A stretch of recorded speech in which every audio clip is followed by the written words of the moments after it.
Okay. So, welcome to our last session of service quality. Today is going to be our last session, and we will cover the final chapters.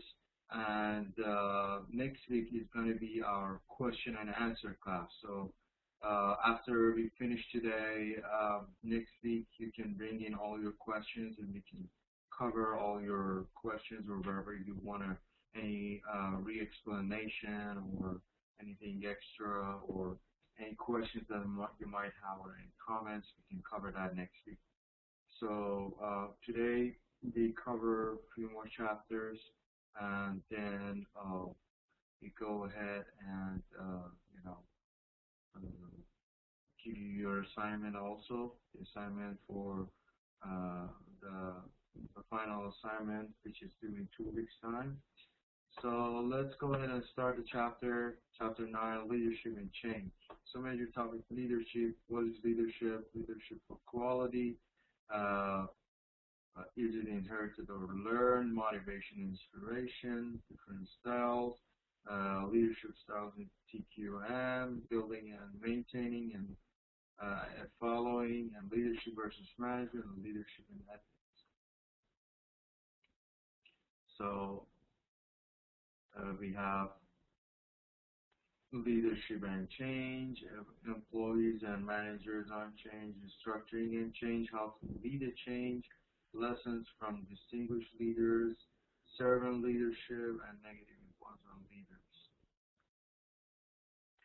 So leadership is the ability to inspire people to make a total willing and voluntary commitment to accomplishing or exceeding organizational goals. So basically, we talked about leadership a lot back in our leadership course, which is basically the ability to inspire people. And they willingly and voluntarily then commit themselves to the goals of the organization. So good leaders overcome resistance to change. They broker the needs of constituent groups inside and outside of the organization, and they establish ethical frameworks. So good leaders are committed to both the job to be done and the people who must do it. So they commit themselves not just to the job, but to the people also. So they're good communicators and they are persuasive. So they persuade people. So leadership for quality is based on the following principles: customer focus, obsession with quality. So basically, leadership and quality is the same concepts of leadership. We follow the principles. We focus on the customers. Obsession with, we are obsessed with quality. Recognition of the structure of the work. We need to recognize the structure of the work that needs to be done, and then freedom through control. I mean, through control, you get to a level of freedom, because that's kind of contradictory. How do we get to freedom through control? But basically, it happens by giving everyone authority to control. So when people in organization, they have authority to quality control each other. In a sense, you're controlling more, but at the same time, because everybody is measuring each other, so you get to a level of freedom that everybody is free to make changes necessary to make the improvements required. So unity of purpose, everybody is looking for the same goal, for the same purpose of creating the highest quality possible. And then teamwork is required, and continuing education and training. So common leadership styles include the democratic, participative, goal. We covered all these. Can everybody hear me? Who can hear me loud and clear? Yeah. So Miss Mina, I believe that should be your speaker or your computer, because everybody else is okay hearing me. So yeah, also, where were we? Yeah, so we talked about different styles of leadership. We talk about democratic, participative, goal-oriented, situational. So, which is democratic is more of giving control and authority to the employees, and they are also involved. Participative is the leader would be part of the team and take part in the activities as well as the team. And then goal-oriented, they set certain goals and people have to master them.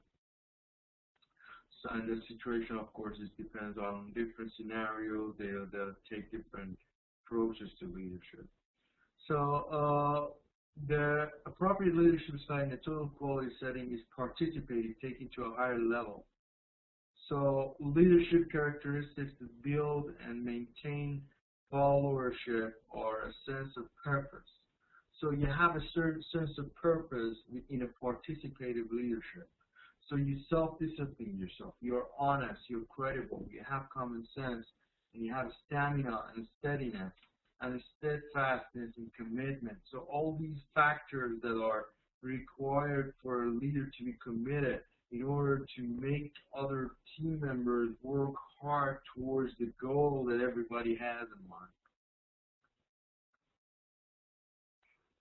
So leadership and change. Leaders can build trust by applying the following: taking the blame, sharing the credit, pitching and helping, and being consistent and being equitable. So leaders need to gain the trust of their employees, their subordinates. They need to take the blame. They should, instead of blaming others for something not done or some problem, they need to take the blame. They need to share the credit. When the team achieves something, it should be shared. The credit should be given to everyone who strived for the goal that they all together achieved. They should be consistently and persistently pursuing their goals, and they have to be equitable. To facilitate change in a positive way, leaders must have a clear vision and corresponding goals. So they have to have a clear vision in their mind to correspond goals and exhibit a strong sense of responsibility. They have to be responsible, be effective communicators. Communication is really important when it comes to total quality management and leadership, because if you cannot communicate your thoughts or your comments or your feedback on certain production or efficiency or deficiency, how could you correct that problem and have a high energy level and have the will to change? We talked about change, which is difficult. People will resist to change. So people need to be willing to change, take that step towards change, which is not necessarily easy. So when restructuring, organizations should show that they care. So caring organizations is really the key. The organizations that do not care about their employees, how could they expect them to work hard in order to create that total quality management environment? They need to communicate and provide the outplacement services, to be honest and fair, and provide for change agents, have a clear vision, and offer incentive and training. So continuous training is something definitely necessary for total quality management type of leadership and leadership and change. So the change facilitation. Outplacement services is when you are outplacing a certain service. When we are changing, you have to be able to replace and outplace certain services with some new ones that we are replacing them. So we have to be able to provide these kind of services in order to make that change smoothly.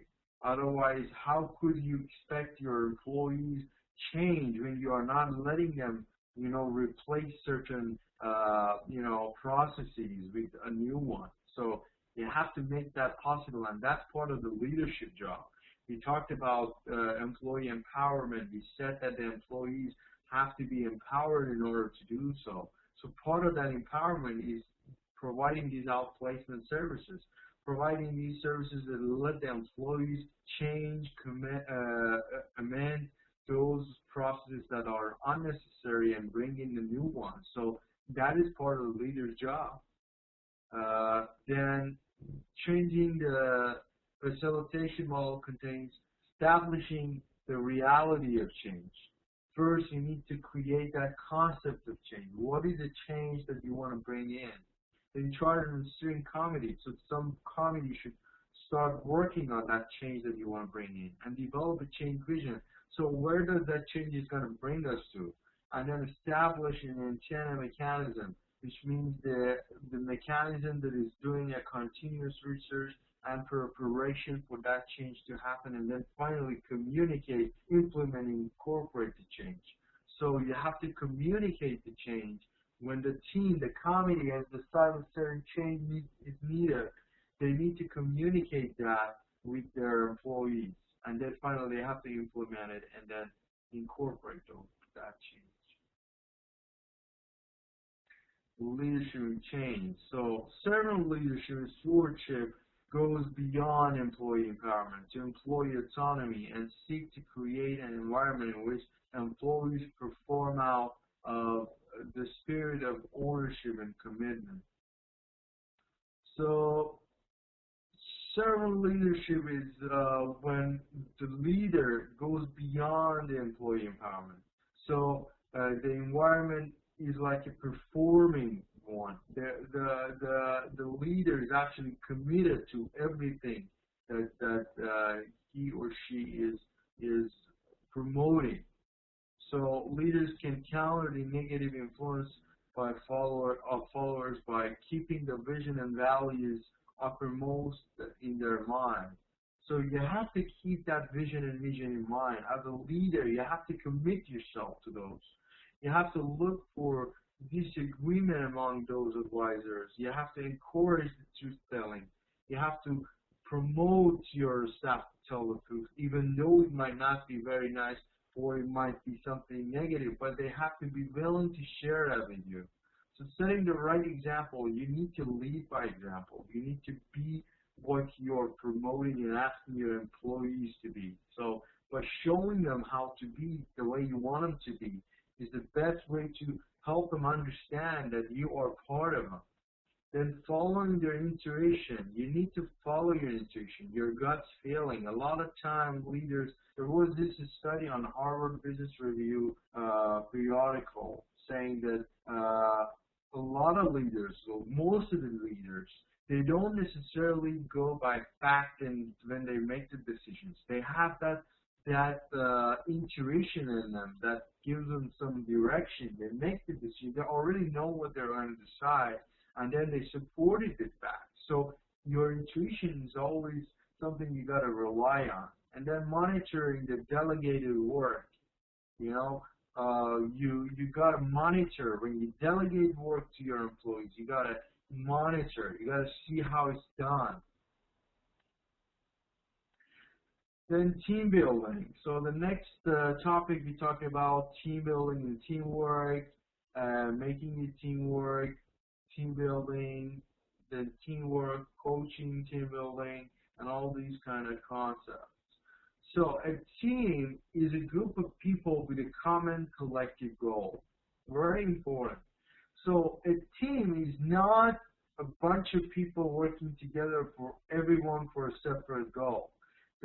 What unites them is their goal. So the rationale for the team approach to work is that two heads are better than one. So it's really something that takes commitment and sacrifice for one to understand that two is better than one. A group of people becomes a team when the following condition exists. When there's agreement to that mission, when that common goal exists, when members adhere to ground rules, there are certain rules that you follow. And then there is a fair distribution of responsibility and authority. So people adapt themselves to those changes. So teams can be classified as departments. I mean, we have the whole company could be one united team, but then they divide them into departments so that it's easier to work together. And then the process improvement and task force teams. Factors that can promote the success of the team are personal identity and of team members. Team members have to have certain identity. They have to have relationship and communication among themselves. And the teams identify with the organization. They have to identify themselves with the organization. They have to be able to relate themselves to the organization. Then, to be effective team leader, one should apply the following. To be clear on the team's mission. When you are communicating the mission to the team, you have to be clear, you have to be concise, you have to be certain what you're communicating. Then identify success criteria. What are the criteria for success? You have to be able to communicate that to your team. Then center on your action. You have to be action-centered. You have to establish ground rules and share those information. And then finally, cultivate that team unity. So one can be a good team member by applying the following strategies. First, gain entry. Be clear on the team's mission. And be well prepared and participate and stay in touch finally. So these strategies are going to help you to be a good team member, and you have to communicate that to your team members. So gaining entry is when you have to earn that entry into the team by being part of the team, by communicating together, by committing yourself to the team. Because just being listed on the team doesn't mean that you're part of the team. So gaining entry means that you really need to earn that entry to the team and really feel and perform as a team member. So by just being listed as a team member, it's not enough. And as a leader, you have to communicate that to your team member. You have to communicate that your membership is something that you need to earn it. And then you need to, of course, commit yourself to the mission and then participate and stay in touch with each other. You have to communicate all the time. So these are the commandments for the team. So interdependence. You are all interdependent. You are all interrelated. Then a stretching task. So there are a lot of times that you have to stretch the task to get the job done. It's not that when you are given a task, a certain definition, you just stick to the task. You have to look at it with a big picture. The big picture is just getting the job done. So sometimes you have to stretch the task. Sometimes you have to align the task. You have to make changes. You have to have a common language when you communicate. If one of you uses a lot of jargons, the other one uses a different way of expressing himself, it's not going to work. Everybody has to understand each other. The communication works only when everybody is on the same page. Then you have to trust and respect each other. Team members, they have to trust each other in order to be able to work together. And you have to have shared leadership and followership. So when everybody is a leader, everybody is a follower, you are trusting and respecting each other and working together. So you follow the problem-solving skills. You have to solve the problem. You have to confront. You have to do confrontation, conflict handling skills. Sometimes you have to confront each other when there is some issue, when there is something that is stopping the teamwork. You have to bring that up and explain and discuss and talk it over. Then assessment. You have to assess the actions and make sure the actions are done properly. You have to double check them, you have to assess them, and then celebrate together. Like you share all those credits that you earn, all those achievements that you get. It's something that you got to share together. It's something that you did together. It's not something that one of you did. It's all done together. Okay? So After a team has been formed, a mission statement should be drafted. A good mission statement summarizes the team reason for being. So mission statement gives you some reason for being. It should be broad enough to allow for measure of progress. Character traits that promote successful teamwork are honesty, selflessness, dependability, enthusiasm. So as you can see, all of these are characteristics of leaders. So we are actually asking every team member to be a leader. They have to be honest. They have to be selfless. They have to be dissolved in the team. They have to depend on each other and be excited and enthusiastic about the team. They have to feel responsible towards each other, towards the goal that everybody's committing themselves. They have to cooperate. They have to be initiative, and they have to be patient. They also have to be resourceful, because a lot of times that the resources that you have available, you have to change them. You have to make them more practical and efficient. So you have to be resourceful. You have to be punctual. When you promise a date, when you commit yourself to a certain time that you want to deliver something, you got to make sure that you'll do it. And then you have to be tolerant of each other and the conflicts and the problems. And you have to persevere. You have to work hard and try to make it possible.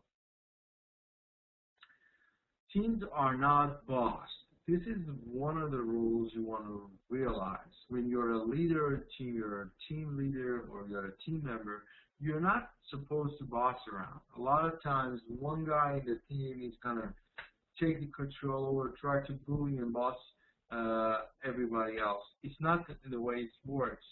They should be coached, you know. Coaches are facilitators and mentors. They promote mutual respect among team members. And they foster culture diversity.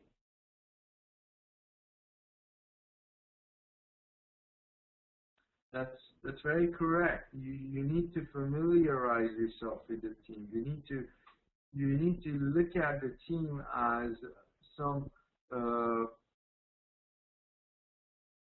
family you belong to. So when you work together, it's much easier than when you don't know the team.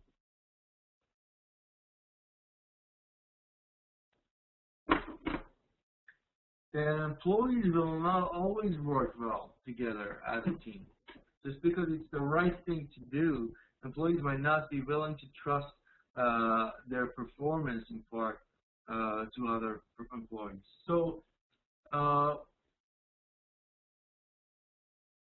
not always, though, this is going to happen, because a lot of times team members don't do the right thing necessarily. They don't trust each other. They don't feel like a team member. So a lot of what we are discussing might not happen unless the leadership is involved and makes that something doable and possible.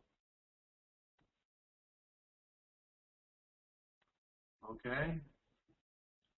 So that is also something to be kept in mind. So some of the inhibitors in organization is unit of structure. Sometimes the structure, the company is not going to let you. Then the accountability. Sometimes all the team members are not accountable. They don't feel accountable. Or the goals are not set into units or doable chunk sizes. Then responsibility. Sometimes team members are not responsible. Sometimes the compensation for what the team member does is not something that motivates the team member. They're not recognized. Then there's no planning and there's no control. So all of these factors together is going to inhibit the organizations from the team building, the teamwork. So team and individual compensation systems can be developed in 4 steps. Decide the performance to measure. So a lot of times you need to decide what is the performance and how do you measure it. So to manage the group dynamic, I mean, the having a dynamic group is really something all the leaders are looking for. So the movement and the change and the whole team together basically create that dynamic and movement.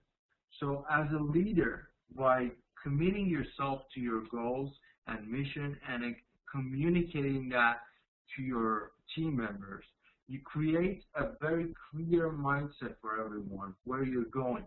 Suppose you're taking a trip, you're taking a ride on a ship, and the captain or the beginning tells you where you are going to. So as passengers, you double check. I mean, you bought the ticket for sure for that certain destination. Let's say you're going to Hawaii, and all the passengers know they're going there. But when the captain at the beginning explains we are going there and we are moving towards this type of ocean and how we get there, so the captain is going to walk you through it as passengers, so you know that you are at safe hands. So that's how you communicate what you have in mind as a leader to your team members. So you're the captain of the ship. You have to tell them exactly how it's going to be done, and you got to make it as smoothly as possible. So now what you got to do is to involve them in that process. When you communicate that vision, then involve them and have them take part, give them authority, give them some control and monitor, and you yourself be part of that team. Don't separate yourself and boss around, but mix and mingle with them and try to, create that leadership which is participating, and you go beyond just participating. You are performing like a team member, so you coach them through it.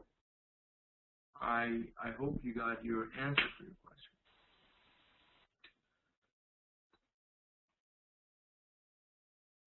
Sure. So then determine how to measure the performance. You need to have certain level of measurement. We talked about Six Sigma, Lean Six Sigma, all those methods, service quality measurements. Those are ways for you to measure the performance. Then identify the rewards to be offered. You need to reward your employees or your team members when they do something wrong. Of course, you tell them and you coach them through, but when they do something right, you need to reward them. Integrate related processes. You try to integrate as much processes together as possible. Those processes that are interrelated, you try to integrate them. Then challenges faced when leading multicultural teams. So a lot of times you have multicultural teams from different cultures and preferences. So one approach is the approaches to decision making, attitudes toward authority, attitudes toward work, and approaches to community. So these are challenges when you have a multicultural team. Sometimes it's difficult to make decisions. Sometimes it's difficult regarding the attitudes. Some cultures might have different perspective regarding leadership and management and all, so they might resist towards your leadership. So they might have certain preferences or cultural preferences regarding the work, and also communicating. They have different ways of communicating. So you as the leader are supposed to establish all these. You are the one in charge, and you are the one who should set the rules. So we talked a lot about communication. So let's take a moment and see what are we talking about when we talk about communication. So communication is the transfer of the message that is both received and understood. So first principle in communication is that it's a two-way relationship. You send and receive, it's like that's what we call communication. So a lot of times, a lot of folks, they misunderstand communication by something one-sided. Like when you are the leader and the manager, you're just telling people what to do. You don't receive any response or feedback. That's not communication. When we talk about communication in total quality management and control and leadership, you're talking about a two-way relationship. So you are not the only or the sole speaker. You are listening to them at the same time. When you give something, you get something. It's a two-way relationship. So effective communication is a higher order of communication.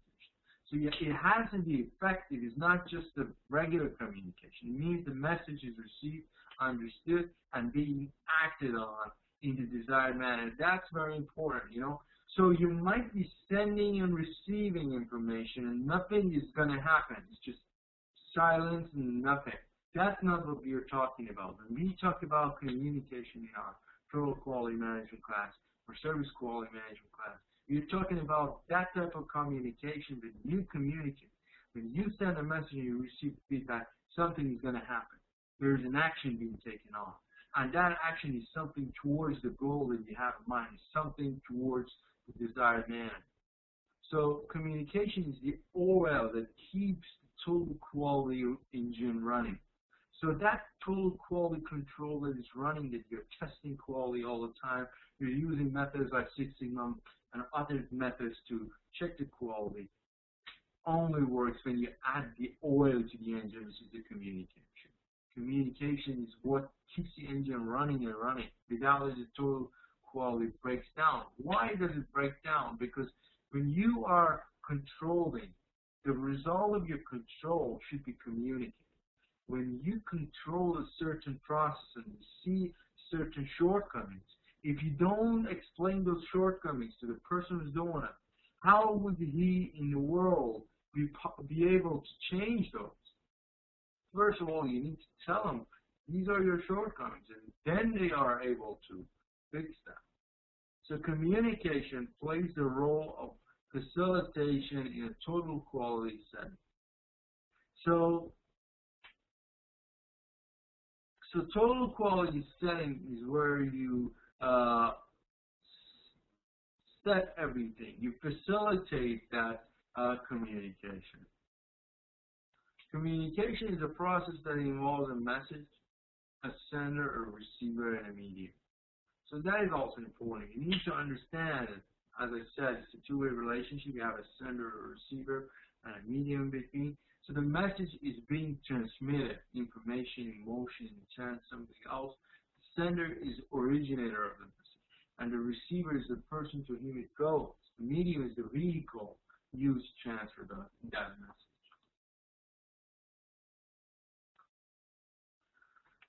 So there are certain factors that stop communication.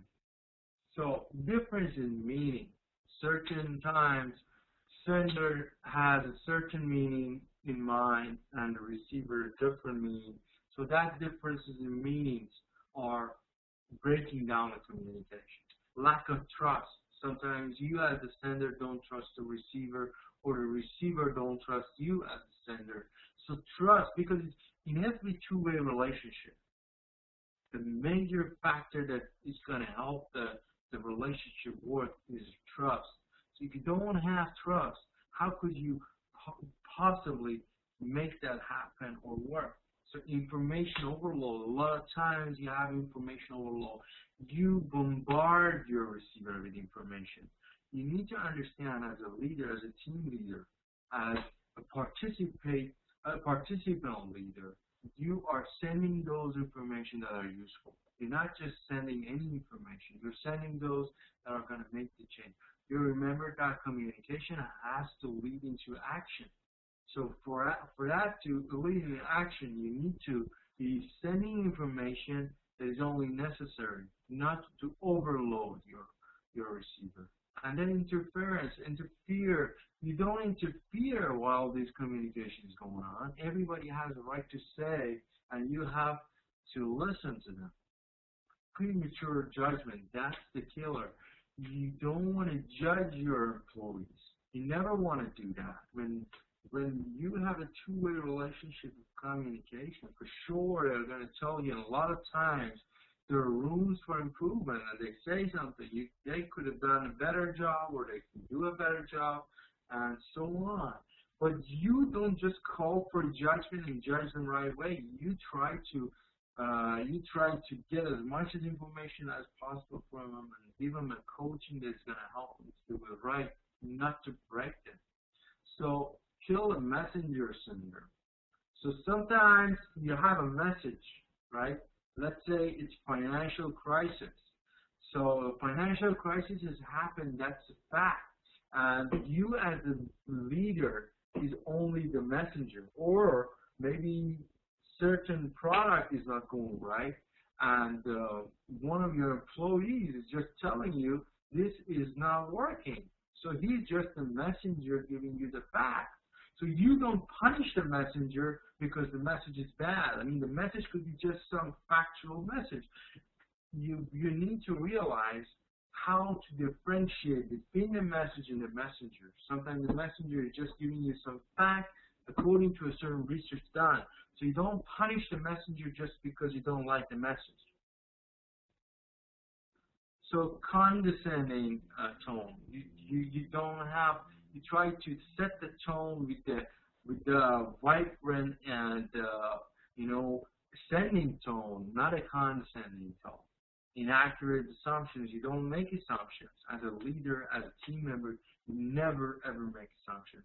You always double check. You always want to make sure you have the facts on you, because you are trying to get something real out of it. You are trying to control the quality and measure it and make it work. So by just some inaccurate assumptions, you don't make any difference. And then listening problems. A lot of times we talk about this two-way relationship. You send a message, they receive it, and then they send a message and you receive it. So if you are not a good listener, or your team member is not a good listener, it's not going to work, because it's all on listening skills. You have to be able to listen properly and then comment on whatever it takes. Okay, any questions so far? Yeah, premature judgment is when you prematurely judge your employee without the complete facts or data that you require. So you got to make sure that you basically have everything required to make that judgment.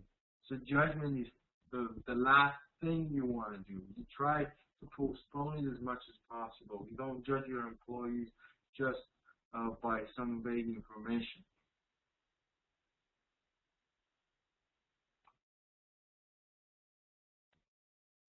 Any other questions?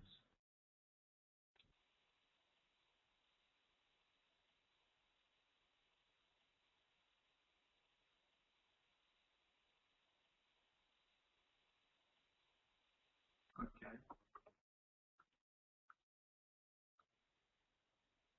So training. Let's talk about training a bit. Training is an organized, systematic series of activities designed to enhance an individual's work-related knowledge. So basically, by training, you're organizing a systematic series of activities, and you want to enhance an individual work-related knowledge. So skills, understanding, and motivation is also involved. So training is distinguished from education by its characteristics of practicality. So education necessarily, sometimes education is just certain theories that you share with your students. It's like much broader, but training is more practical. It's much more immediate, immediacy of the result and a specificity of the information and the training is really important. Education is broader concept, more philosophical and theoretical, but training is more to the point. So corporate training in the United States has historically focused more on managers than on workers. However, with the advent of total quality, the focus is being changed. So far, we have been focusing on educating and training our managers. But when it comes to total quality management, we don't just want to rely on the managers. We want to also train the employees, because we believe that they are part of this communication team. And for them to be able to work, they have to be trained properly. Okay? So historically, corporate America has not placed as high a priority training as have companies from global competition. So in America, they have not focused on training as much as a lot of other competitors. However, with increased pressure from global competition, the attitude is beginning to change. So the rationale for training. Why do we have to do training? Some of the reasons is that quality of the existing labor pool. Sometimes when the quality of the existing labor pool is not desirable, or is not as desirable as we want it to be, then we start providing training. Or the global competition might force you towards it. You might be forced towards better performance, and for that better performance, you have to go through training or conduct training or give your employees training. So rapid and continual change, a lot of times the change is continually happening. It's something rapid and fast. And for your employees and the staff to be able to perform, they need to be up to date. They need to be learning the new changes. So that is also part of the, rationale. Then technology transfer problems. Sometimes technology has a problem, and then we have to fix it by educating our employees. And then changing demographics. Sometimes our older employees are leaving and the new employees are coming, so we need to provide training as necessary. So education and training. It's important to place the emphasis of training on those who need it most, and to ensure that training is designed to promote the organizational goal. So it's really important to know who is your audience when you're talking about when you're talking about a certain training. You got to make sure that you're giving that training to those who need it, and you're not wasting the training resources. So these requirements are met by assessing training needs before providing training. So training needs can be assessed by observing, brainstorming, and surveying. So training needs should be converted to training objectives that are stated in behavioral terms. So you got to make sure when you have training, you have certain objectives in mind that you're pursuing. So without those objectives, you can't give any meaning to your training. Okay? So let me give you a task. Please give an example of how you gave training to a student.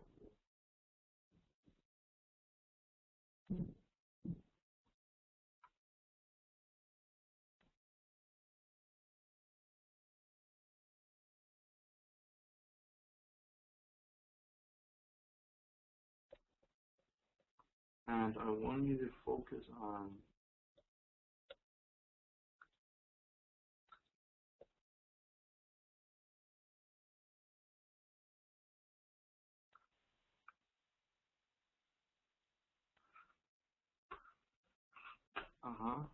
so what was the rationale?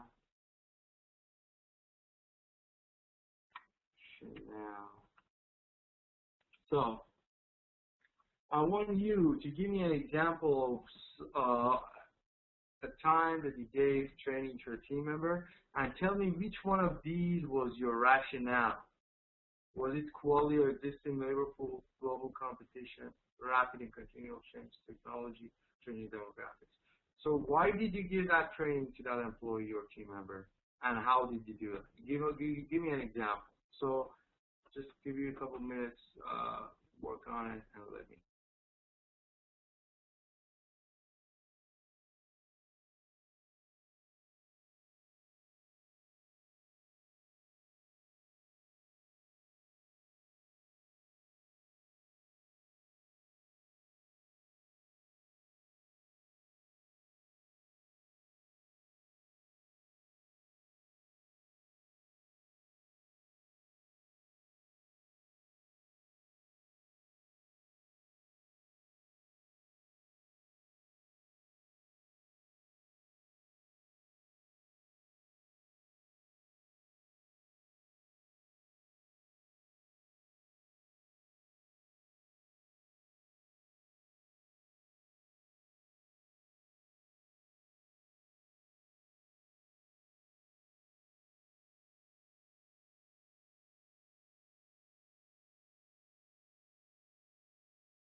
Okay, so from Mr. Akmal, giving training to a team member mostly being uh, conducted based on specific needs. For example, when some new technology is coming, it needs someone to be trained to well operate. So for you, was a technology that you wanted to train an employee? Okay. Through working together, improving knowledge and skills by regular interaction. Give advice and making examples as a model for the team member to follow.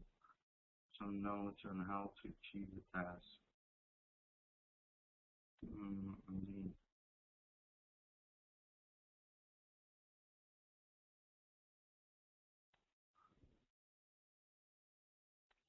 So that would kind of fall under the category of quality of existing labor pool. So you wanted to improve that labor pool, so you try to share that knowledge with the team member and give advice and then interaction.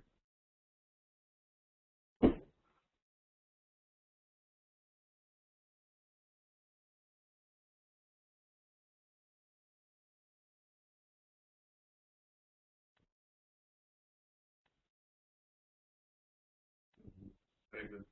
Okay.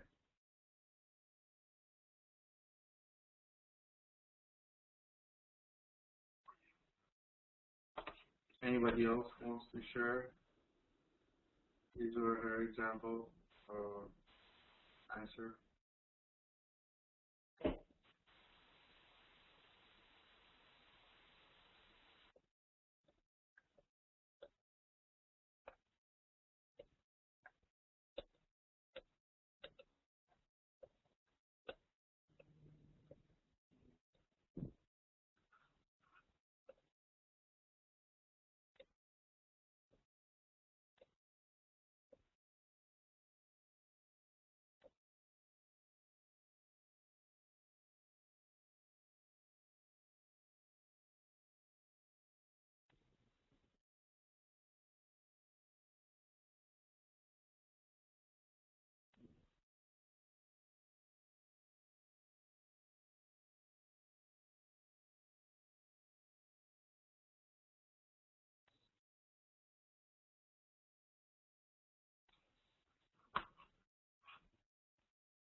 Okay.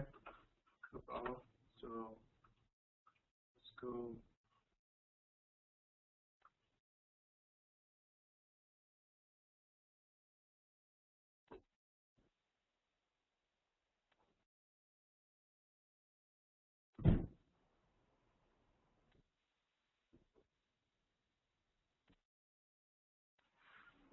Okay, we covered this one.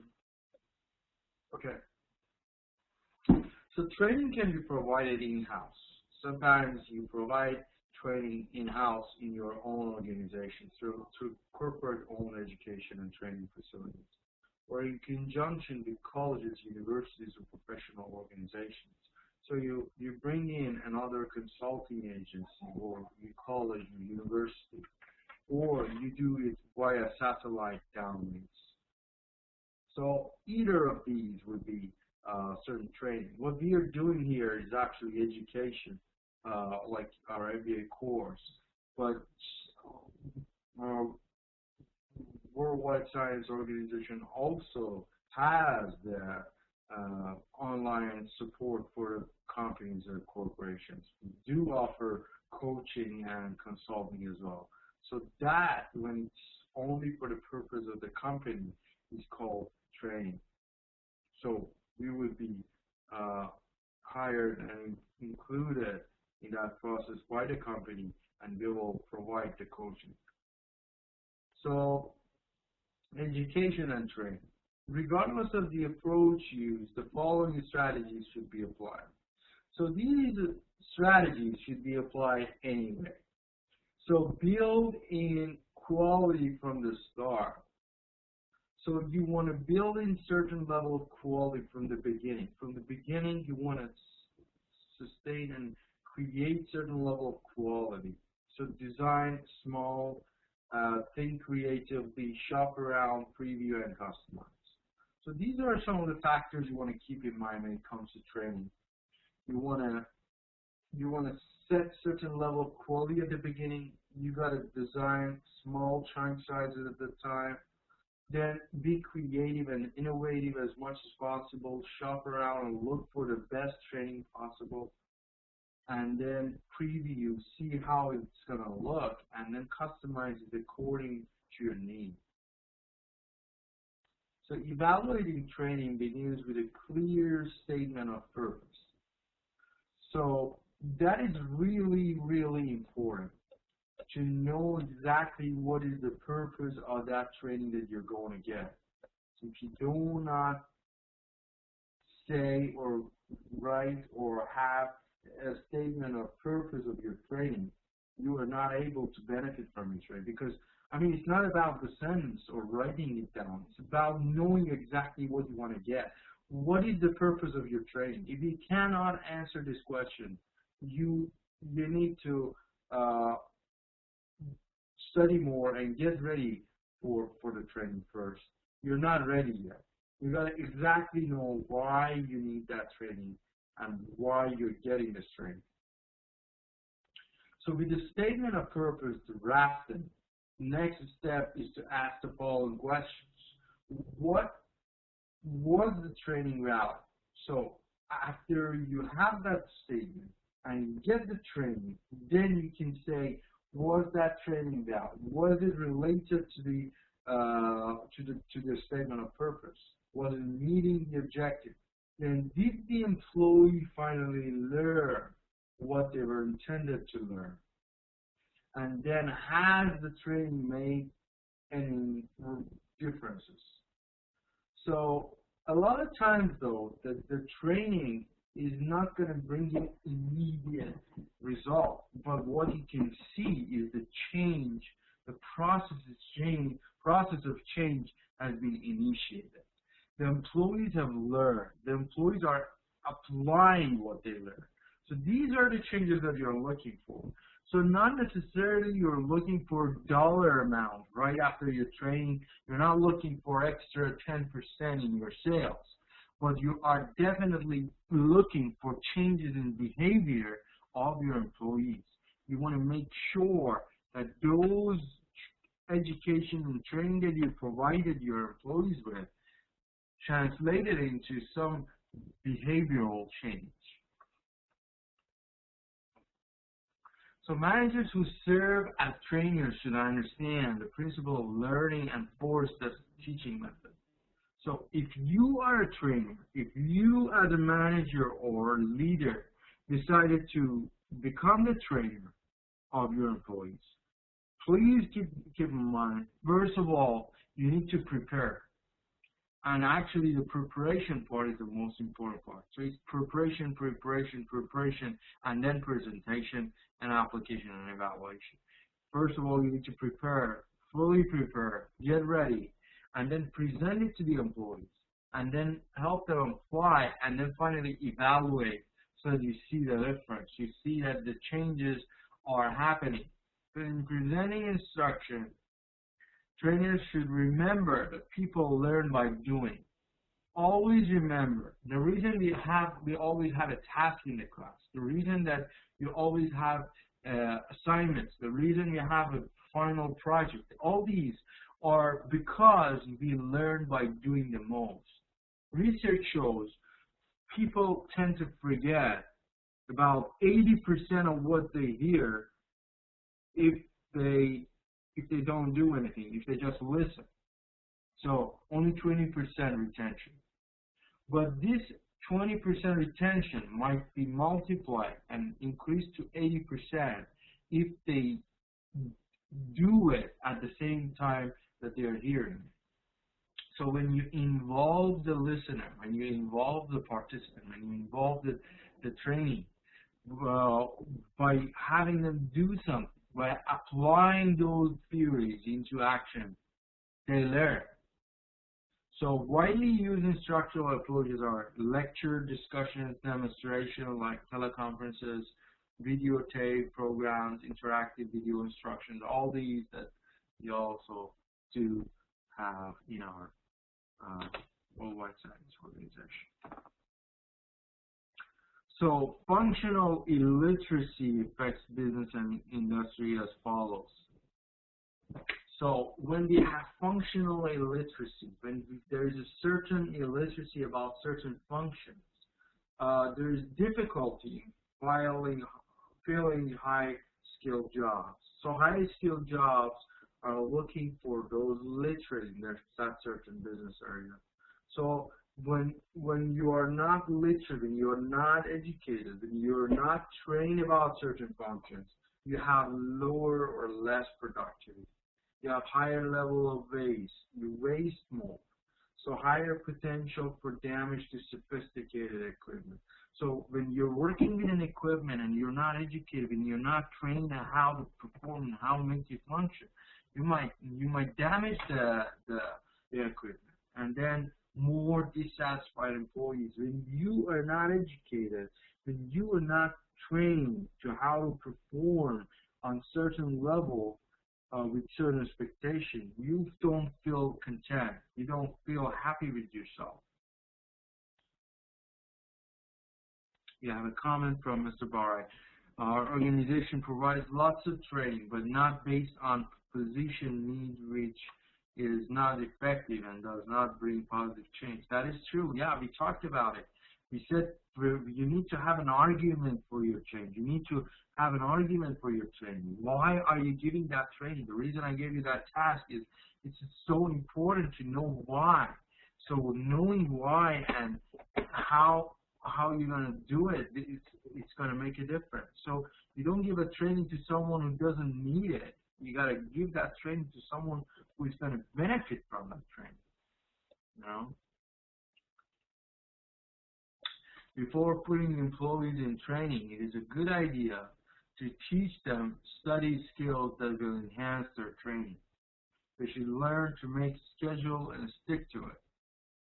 So you need to learn how to make schedule and then stick to your schedules, and have a special place to study and listen and take notes and read assertively and study regularly instead of cramming. So all these are important, you know. Whenever we are doing training and studying, you need to follow all these. These are basic rules that we got to consider. And when training fails, the reason is often a lack of participation by management or insufficient scope.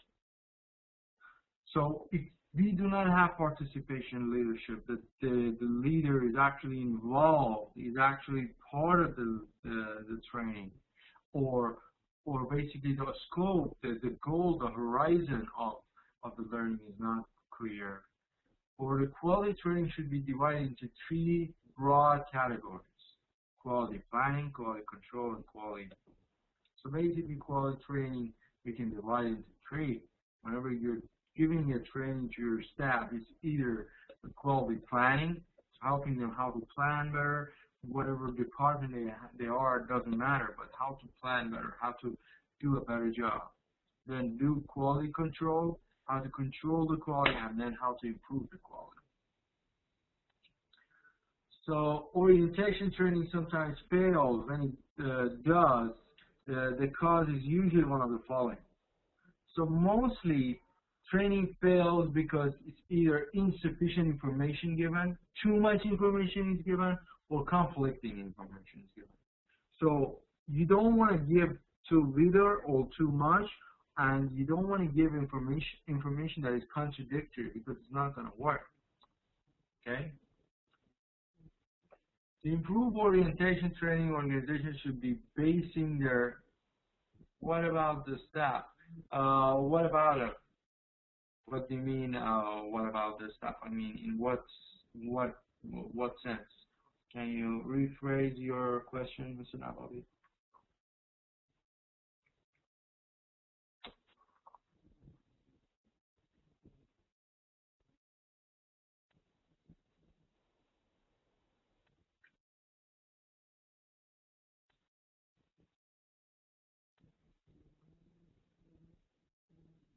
Yeah, that's part of the control. When we go back here, you see, you need to give them, you need to monitor, you need to control. We talked about training, and we talked about if the change is happening. So the staff implementing those learned stuff is something really important that you gotta control and double check. So you can't just take it for granted that the staff, when they learn something, they're gonna implement it. You gotta have certain measures of that performance. You gotta have certain quality measures or controls to make sure they are using and implementing all those that they learn.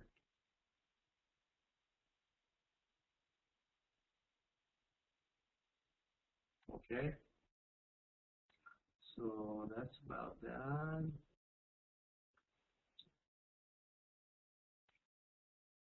So going back to this slide, you've been improving orientation training. Organizations should base all orientation topics on the need assessment. We talked about it.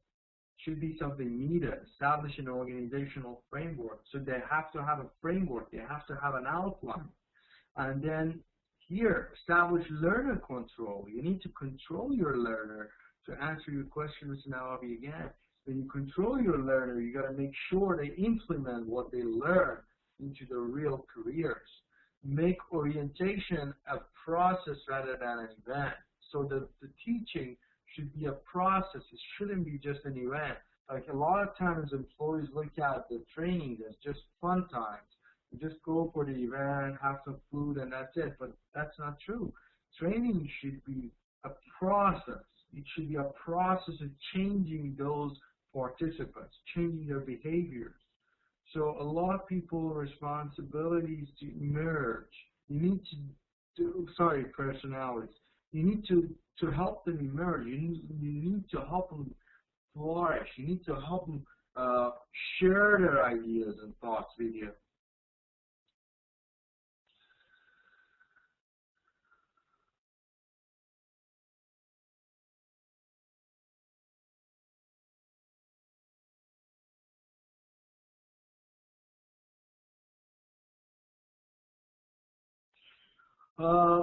Mr. Nabavi, training is costly, that's true, but it's very, very interesting how companies might mistake and disregard the fact that it's too costly not to train them.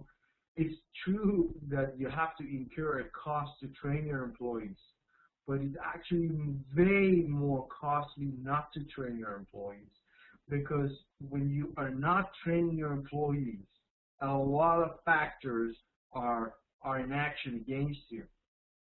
They are not performing the way they are supposed to. They might be making waste. They might be damaging the facilities or the technological stuff that we have. They might not be performing they should. They might be producing or servicing in a wrong way that is actually way more costly for you to correct those. So not giving them training is way more costlier than giving them training. So it's actually too costly not to give the staff training. I would change your sentence into this way. So it's extremely costly not to train your staff. These are the necessities,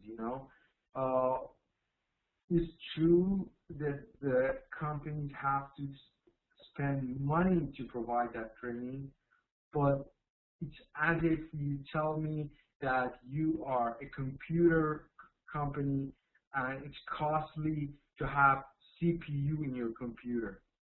Without a CPU, which is central processing unit that's cheaping your computer is not going to work. So just because it's costly to create it, you cannot take that CPU and then produce a computer, because a computer without CPU is not going to work. So a company without training is not going to do anything good. So it's true, it's a cost that companies have to incur, but it's not something that they can get away with. So The time, resources, everything has to be provided, and the training has to be given in order for the staff to perform. Otherwise, it's not going to work. So allow people to remerge, reflect the organization's mission and culture. So in your training, you have to reflect and represent the culture of the company and have a system for improving and updating.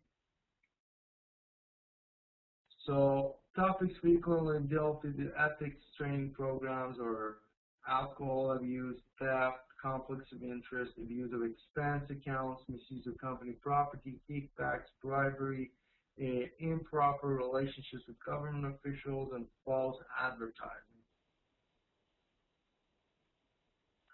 So these are some of the topics that mostly in an ethical course we will consider. So e-learning works, but when learning coaches and mentors are provided. So overcoming politics, negativity, and conflict in the workplace. So these are the major topics.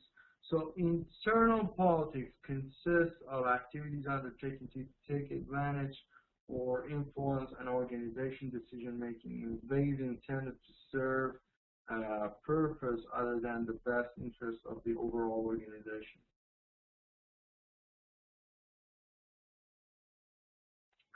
Most of the time, it's not money issue, organization lacking qualified facilitators training.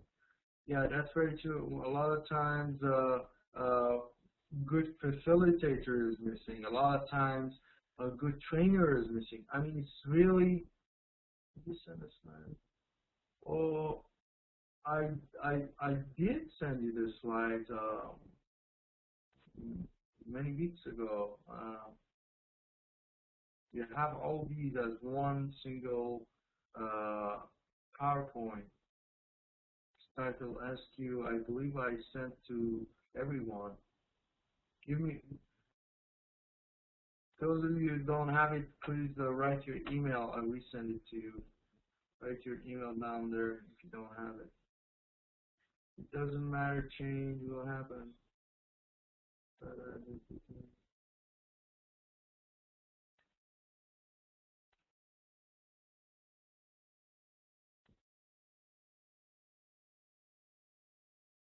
Yeah, I did email everyone.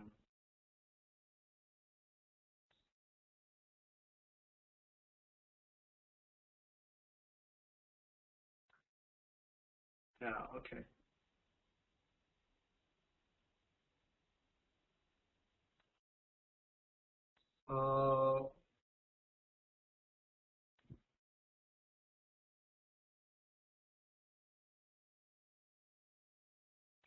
So politics and abusing politics in the organization is some common problem. Organizational structure is not the cause of internal politics. All of the widely used organizational structures are susceptible to internal politics. So internal politics is something which is causing a lot of troubles.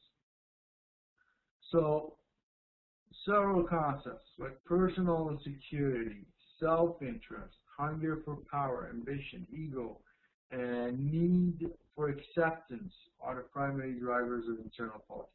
These are internal politics derives. The most commonly used methods of internal politics are as follows: lobbying, building coalitions, applying harassments and pressure, electioneering, gossiping, and spreading rumors. So all these are used to make it happen. The rationale for collaboration is found in the liberating effect. Internal politics can change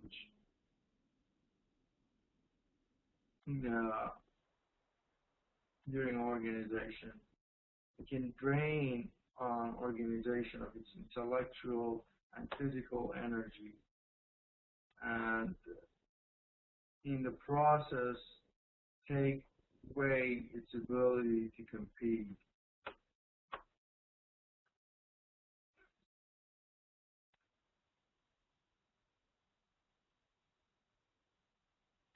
So a lot of times we see that internal politics can stop organizations from performing.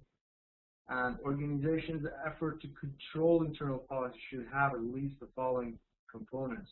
It has to have a strategic planning, it has to have leadership, reward and recognition, performance appraisal, customer-focused conflict management, and culture. So all these factors have to be at place in order to stop internal politics. So the most common categories of negative behaviors are control disputes, or territorial or boundary disputes, or dependence and independence issues, need for attention and responsibility, authority, and loyalty issues. So a lot of these issues are common when it comes to internal and negative politics. So following symptoms or indicators are negativity, I can't attitude, or they mentality, or blaming others.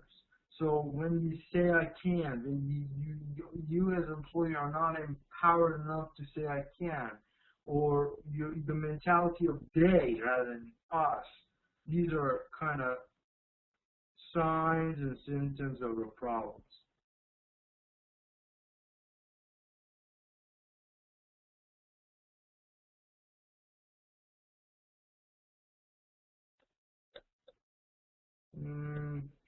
Which efforts are you talking about, Mr. Bard, that are only on papers and not in action? Are you talking about these efforts, the strategic planning, reward recognition?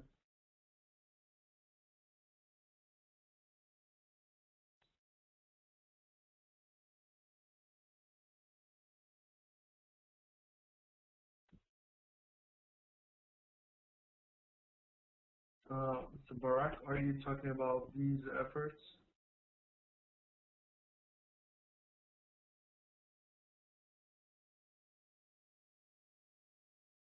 I see.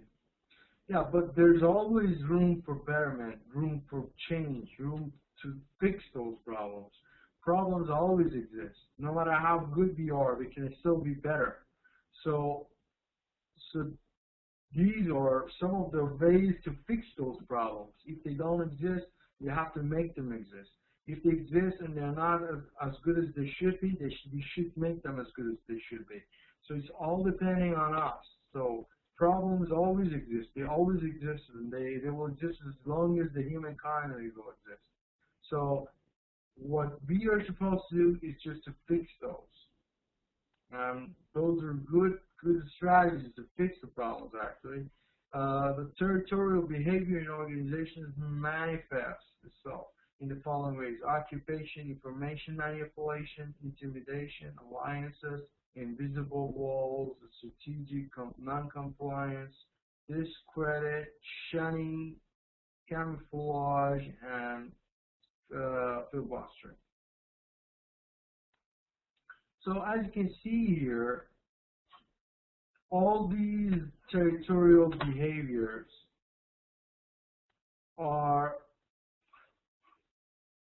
basically different tools for those who are using internal politics to get by.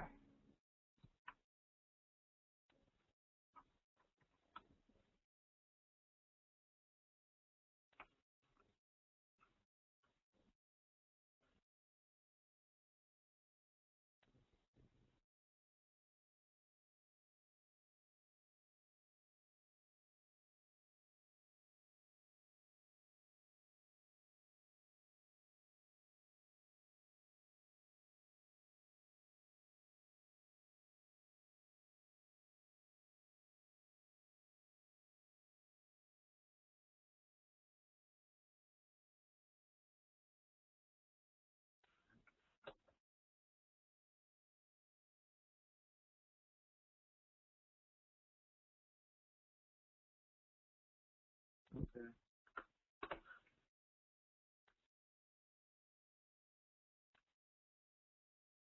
The following strategy will help when trying to overcome territorial behaviors. these strategies could help us to overcome these territorial behaviors. So the following strategies are avoiding jumping into conclusions. We always try not to jump into conclusion. We always try to, not to be judging. We always need to gather more facts, and we always need to coach our employees. Attribute the behavior to direct rather than people. So the behavior is what we need to address, not the person.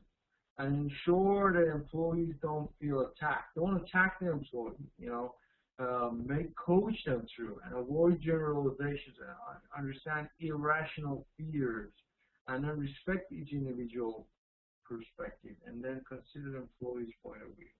All of these are useful techniques in order to, take away the politics, the internal politics. And then causes of workplace conflict, limited resources, incompatible goals, or role ambiguity, and different perspectives, and poor communication. These are some of the, conflicts that causes, that is caused, when we have internal politics. Then overcoming the negativity of the internal politics is managers have two responsibilities. They have to resolve the conflict, and then conflict is stimulation. They have to stimulate it. They have to show how it can be fixed. So both of them together help the managers and leaders to solve the conflict. They should be stimulated to overcome excessive compliance and complacency. So when they're stimulated, I thought I did. I sent you that email with all the slides on it. If you don't have it, give me your email. I send it to you again.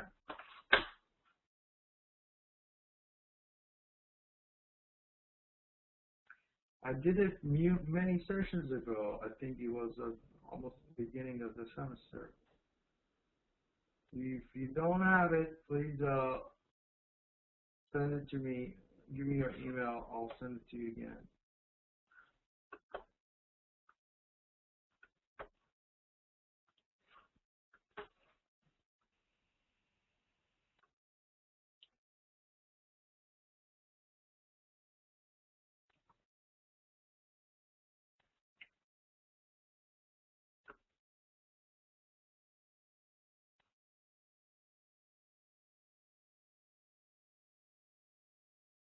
So those of you who want the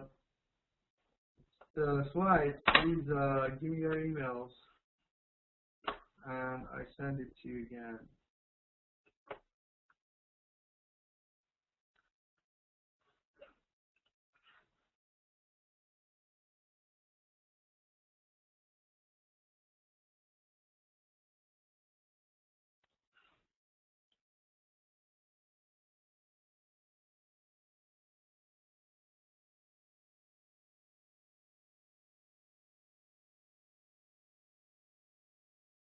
Oh, I see.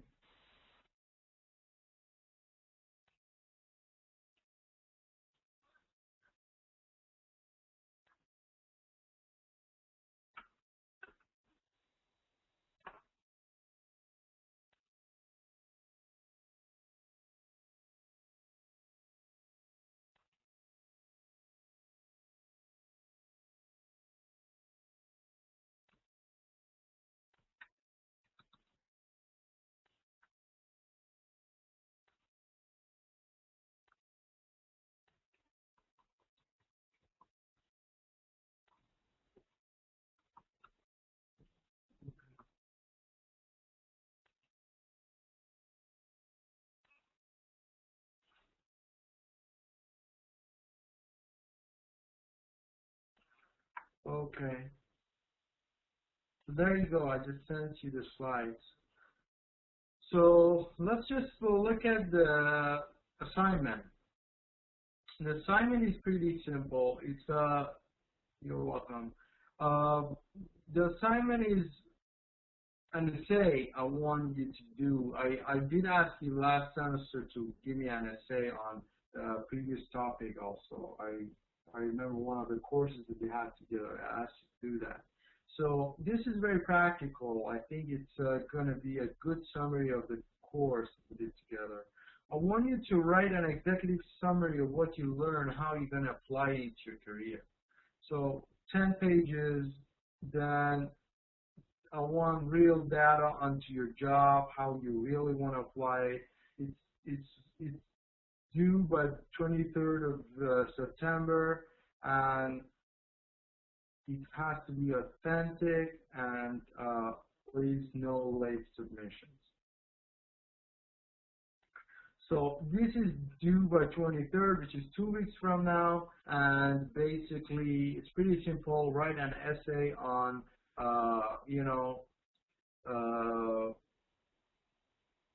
what you learned and how you're going to apply it into your career. Like service quality, give me a summary of what is your takeaway from the course and how you're going to apply it into your own career.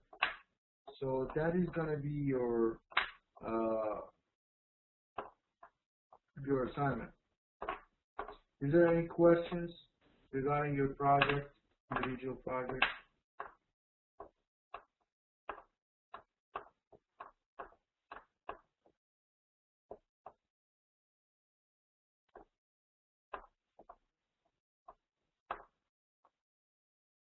Oh no, 2 weeks is good enough. 10 pages, 2 weeks is good enough. One more time, please, and no late submissions. I don't expect you to spend more than 2 weeks on it. I intentionally, I'm giving it to you right now because I used to give it at the beginning of semester and students wouldn't work on it until the last week or stuff like that. I decided to give it right at the end of the semester and then give you 2 weeks, and it's very good enough. Next week we have only a question and answer class if you have any questions, which is optional if you want to attend the class or not. It's up to you. But you have 2 weeks to work on 10 pages. It's fair. I mean, even if you do like 1 page a day, you have a few more days like extra. So 2 weeks is pretty good.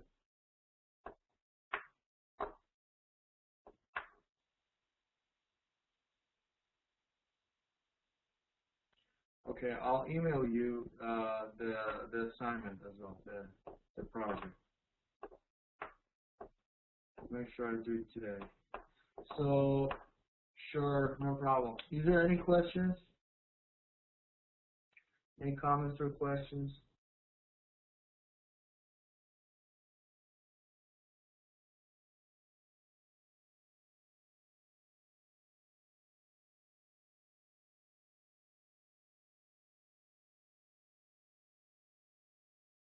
Okay, beautiful. Thank you. Yes, you can absolutely go through the slides, use everything, and just see how the course was useful to you.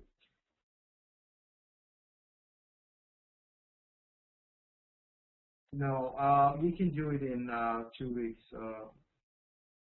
An essay of 10 pages for a student of an MBA course is not a big deal. You're all professionals, and I'm sure you can make it. So don't worry about it. Just please spend time on it and make sure you send it to me by 23rd of September. Thank you so much, and you have a nice week.